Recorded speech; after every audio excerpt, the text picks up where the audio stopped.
রাঢ়েশ্বর শিব মন্দির, এটা হচ্ছে দুর্গাপুরের আড়া শিবতলার কাছে একটি প্রাচীন মন্দির।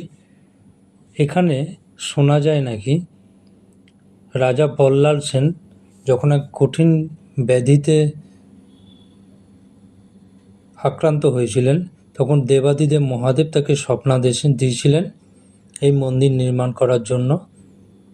এবং একটি পুকুরের পাশে, আড়ার কালদিঘি পুকুর, সেই পুকুরের পাশে এই মন্দিরটি তৈরি হয়। এই যে পুকুরে যাবার রাস্তাটা আপনি দেখতে পাচ্ছেন, মন্দিরের পাশ দিয়ে যাওয়া যাচ্ছে, এটা কালদিঘি। এখানে শোনা যায় নাকি দেবাদিদেব মহাদেব প্রতিদিন স্নান করতেন। এই যে সামনে দেখা যাচ্ছে গেট, এই গেটটার পরেই হচ্ছে ওখানে কালদিঘি।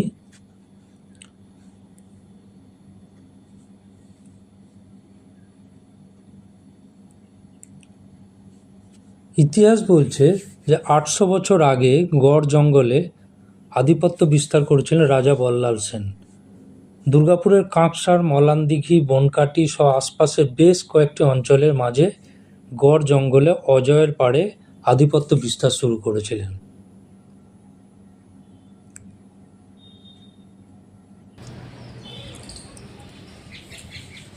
এবারে বুঝতেই পারছেন, তখন বিভিন্ন শত্রুপক্ষের আক্রমণে তিনি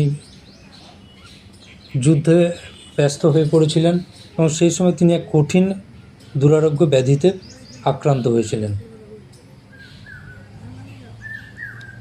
তখন ভগবান মহাদেব তাকে স্বপ্নে নির্দেশ দেন এবং এই মন্দির তিনি নির্মাণ করেন।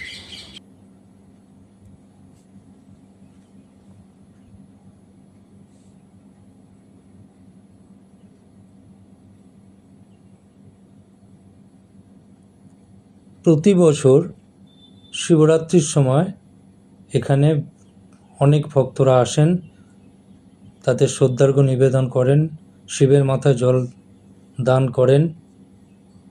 এটি দেখতে পাচ্ছেন এই সেই রাঢ়েশ্বর শিব মন্দির।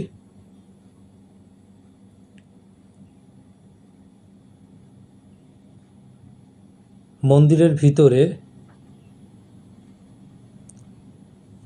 একটি শিবলিঙ্গ আছে, আকারে বড়। ইনি হচ্ছেন বাবা রাঢ়েশ্বর।